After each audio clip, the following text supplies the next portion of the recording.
नमस्कार। ये डेटा क्या कहता है कि एक नए एपिसोड में आप सब लोगों का स्वागत है। मैं हूं अजय प्रकाश।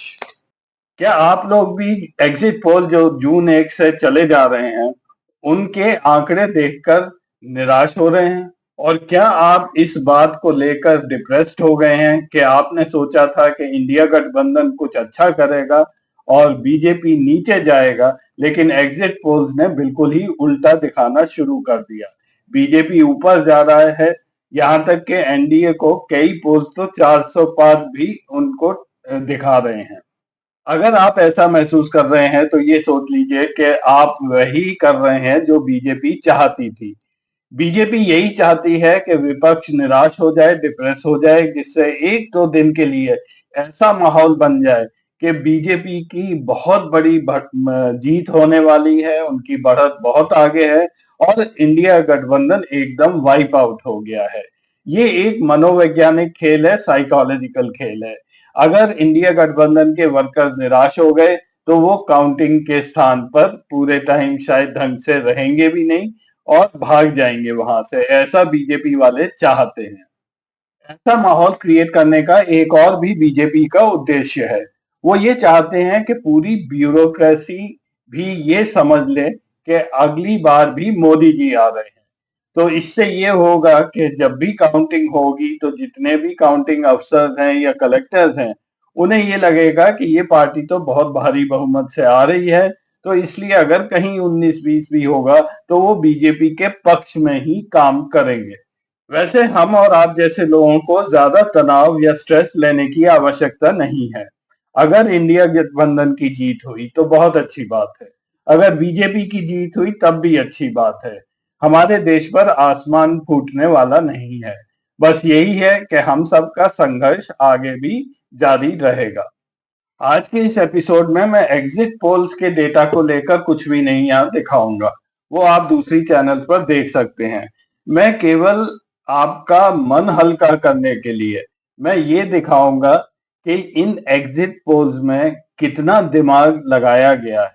ये बड़ी बड़ी एजेंसीज हैं जिन्होंने ये फिगर्स दिए हुए हैं, लेकिन इन्होंने बीच में अपने ही फिगर खुद ने वेरीफाई नहीं किए हैं। आज तक के चैनल का ये मैंने यहाँ पर एक स्क्रीनशॉट दिखा रहा हूँ जिसमें ये लोग तमिलनाडु के एग्जिट पोल्स की बात कर रहे हैं। तमिलनाडु में टोटल 39 सीट्स हैं। यहाँ पे दिखाया गया है कि बीजेपी को 2 से 4 आ रही हैं, कांग्रेस को 13 से 15 सीट, डीएमके को 20 से 22 और एआईडीएमके को 0 से 2, अन्य 0। अब आप सब लोग तो जानते ही हैं कि इन चैनल्स में किस तरह की होड़ लगी रहती है कि सबसे पहले आके हम ये डेटा एग्जिट पोल्स का दिखाएं। और इस उत्सुकता में, इस जल्दबाजी में, इस नौटंकी में ये चैनल यही भूल गया कि कांग्रेस ने कितने लोग तमिलनाडु में खड़े किए हैं। अगर आप ये देखेंगे तो कांग्रेस केवल 9 सीट पर लड़ रही है तमिलनाडु में, लेकिन यहाँ पे कांग्रेस को जीतते हुए 13 से 15 सीट्स दिखाई गई हैं। दूसरा उदाहरण यहाँ पर मैं दे रहा हूँ जी न्यूज का। 1 जून की शाम को जी न्यूज ने अपने चैनल पर एक एग्जिट पोल चलाया था जिसमें उन्होंने बताया था कि एनडीए को 361 से 401 सीट्स के बीच में आ रही हैं, इंडिया गठबंधन को 131 से 166 और अन्य सभी को 8 से 20 सीट्स के बीच में आ रही हैं। लेकिन कल शाम से जी न्यूज ने एक और एग्जिट पोल अपने चैनल्स पर चलाया है। उसमें ये कहा जाता है कि उन्होंने एआई का यूज किया है, यानी कि आर्टिफिशियल इंटेलिजेंस का इस्तेमाल किया गया है। उन्होंने ये भी कहा है कि इसमें सैंपल साइज हमारा 10 करोड़ के करीब था। अब ये वाले फिगर्स आप देखिए।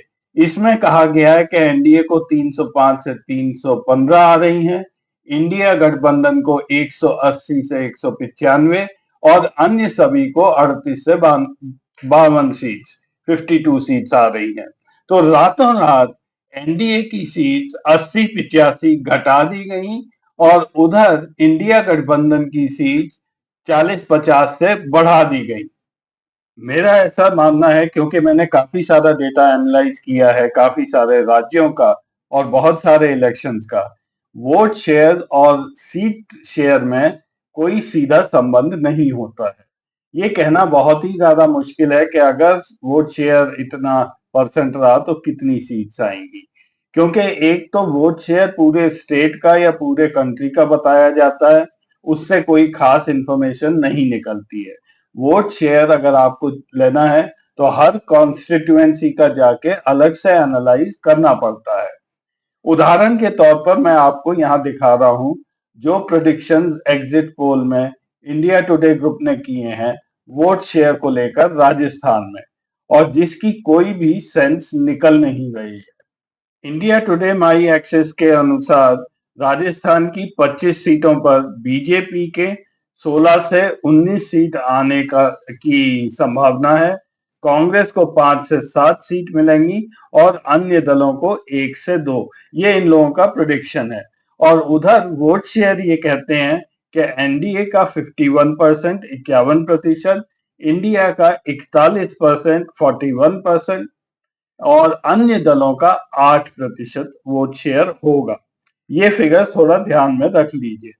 अब मैं आपको दिखाता हूं कि 2019 के इलेक्शन में कितना वोट शेयर था। उस समय बीजेपी को 25 में से 24 सीट्स जीते थे और एक सीट उनकी ही उनके एनडीए का ही हिस्सा था, आरएलपी, उन्होंने जीता था। बीजेपी का वोट शेयर उस समय 59.07% था, कांग्रेस का 34.24 और आरएलपी का 2.04, यानी कि एनडीए का 61% वोट शेयर था और कांग्रेस का 34%। इसका ये मतलब रहा कि एनडीए का वोट शेयर ड्रास्टिकली ड्रॉप हो रहा है 10% से। 10% बहुत बड़ा फिगर होता है। और India plus others non NDA parties उनका वोट शेयर 15% इंक्रीज हो रहा है। ये इंक्रीज तो एक तरह से इलेक्शन स्वीप कर देना चाहिए था, फिर भी ये बीजेपी को 16 से 19 सीट दिखा रहे हैं। तो इसका यही मतलब हो सकता है कि या तो जहां पे कांग्रेस और अन्य पार्टी जीत रहे हैं वो बहुत बड़े मार्जिन से जीत रहे हैं, 4 लाख 5 लाख वोट से, और या फिर हर सीट पे कांटे की टक्कर बनी हुई है। मेरे हिसाब से कोई भी ओपिनियन पोल ऐसा नहीं है जिसने बहुत ही डिटेल में यह एनालिसिस की हो कि वो सीट वाइज बता पाए कि क्या प्रोडिक्शन है। और जहां तक ओपिनियन पोल सैंपलिंग की या एग्जिट पोल के सैंपलिंग की बात है, और ये कहते हैं 10 करोड़ के पास हम गए थे तो 50-55 करोड़ लोगों ने इस बार वोट डाले हैं। इसका मतलब एक में से 5 के पास ये एग्जिट पोल वाले गए थे, तो उन 5 में से एक कम से कम मैं तो नहीं था। मेरे से आज तक किसी ने एग्जिट पोल में ना ओपिनियन पोल में कभी कोई बात नहीं पूछी है। यहाँ पर मैं दिखा रहा हूँ तेलंगाना के एग्जिट पोल्स का एक ग्राफिक्स, जिसमें ये बताया गया है कि बीजेपी को 11 से 12 सीट्स आएंगी 17 में से, कांग्रेस को 4 से 6, बीआरएस को 0 से 1 और अदर्स को 0 से 1। यहाँ तक कि एआईएमआईएम को जो पिछले 40-50 साल से हैदराबाद में ये सीट जीतती आई है चार मीनार एरिया की, उसको भी इन्होंने दिखाया है कि वो सीट खतरे में है। 2019 में बीजेपी की तेलंगाना में 4 सीट्स आई थी, आदिलाबाद, निजामाबाद, करीमनगर और सिकंदराबाद। सिकंदराबाद से किशन रेड्डी उस समय जीते थे। अब किशन रेड्डी इस बार भी चुनाव लड़ रहे हैं, लेकिन सीन से बिल्कुल ही गायब थे। हमारे यहाँ पर जहाँ पे हम लोग रहते हैं सिकंदराबाद में, बीजेपी का एक भी वर्कर वोट तक मांगने नहीं आया था। हमारे एग्जिट पोल कितने सही होते हैं ये बात तो आप लोग अच्छी तरह जानते ही हैं, और मैं आपको कई बार ये डेटा भी दिखा चुका हूं कि हमारे एग्जिट पोल्स और ओपिनियन पोल्स ज्यादातर गलत होते हैं। एक आध किसी का तुक्का लग जाए वो अलग बात है, लेकिन इनका कोई साइंटिफिक बेसिस नहीं होता है। और यहाँ पर मैं आपको 2004 का इलेक्शंस का एग्जिट पोल्स का डेटा दिखा रहा हूँ। जो सीट्स आई थी उस समय एनडीए की वो 189 आई थी, यूपीए की 222 और अन्य दलों की 132 सीट्स आई थी। लेकिन ऊपर आप यहाँ पे प्रिडिक्शन देख लीजिए, एनडीए की सभी ने 250 के ऊपर ही प्रिडिक्शन किया था और यूपीए का 200 से कम प्रिडिक्शन किया था। फिर देख लीजिए 2009 का कुछ यही ऐसा ही मामला था। ऑफिशियल सीट्स 159 आई थी एनडीए की, यूपीए की 262 और अन्य दलों की 79। ऊपर आप प्रेडिक्शन देख लीजिए, हमेशा से एनडीए की ज्यादा सीट्स का प्रेडिक्शन किया गया, यूपीए की कम सीट्स का प्रेडिक्शन किया गया था।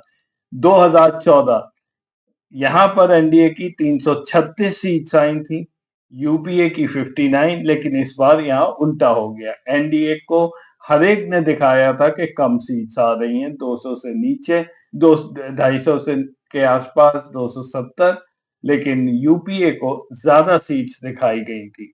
तो पिछली दो एग्जिट पोल से ये उल्टा हो गया।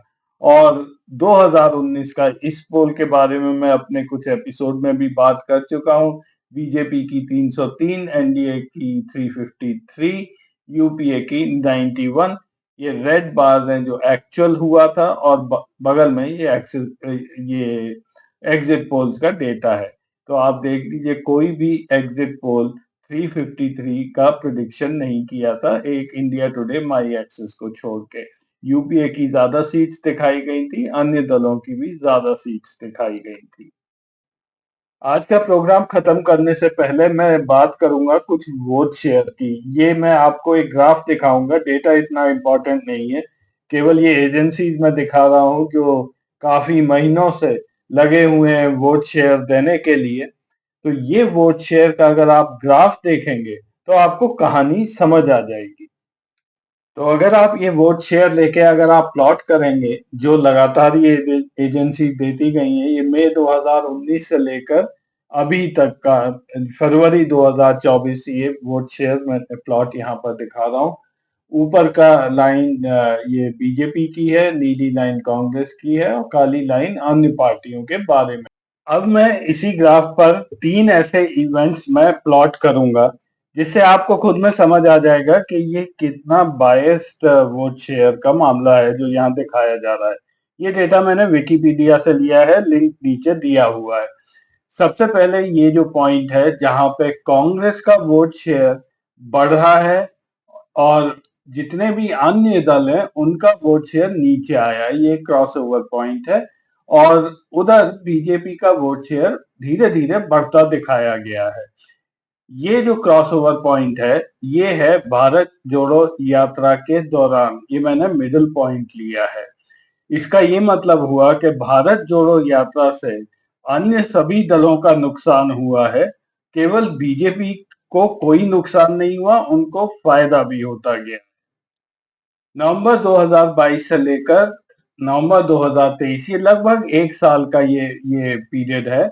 इसमें कांग्रेस का वोट शेयर निरंतर बढ़ता हुआ दिखाया गया है और अन्य पार्टियों का नीचे आता हुआ दिखाया गया है। बीजेपी का वोट शेयर धीरे धीरे बहुत स्लो रेट से ये बढ़ा है उन दिनों। फिर ये एकदम से एक इन्फ्लेक्शन पॉइंट आ जाता है। नवंबर 2023 में 5 राज्यों के चुनाव हुए थे, मध्य प्रदेश, छत्तीसगढ़, राजस्थान और तेलंगाना।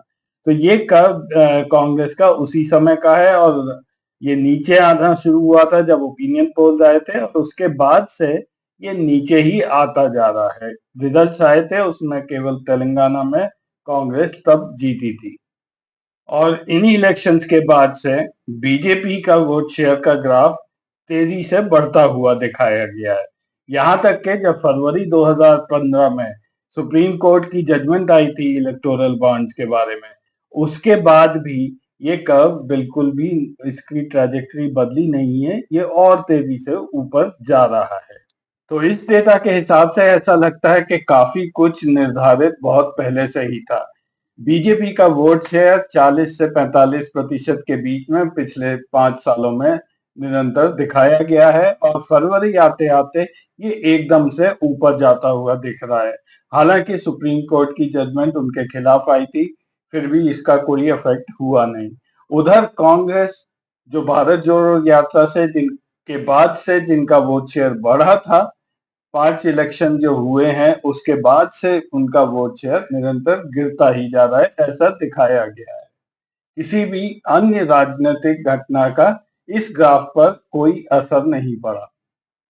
यहां तक कि जुलाई 2023 में जब इंडिया गठबंधन का अनाउंसमेंट हुआ था, उसके बाद भी कांग्रेस का वोट शेयर नीचे आता दिखाया गया है। तो अब आप समझ गए होंगे कि ये एग्जिट पोल्स का खेल क्या है, और इसीलिए मेरा मानना है कि इन पर कोई ध्यान मत दीजिए, और निराश होना या डिप्रेस्ड होना ऐसा तो सवाल बनता ही नहीं है। कल तक इंतजार करिए, नतीजे आ जाएंगे, उसके बाद ही अपना निर्णय आप लें कि आगे क्या करना है। देखने के लिए धन्यवाद। फिर मिलेंगे किसी नए एपिसोड में। तब तक के लिए नमस्कार।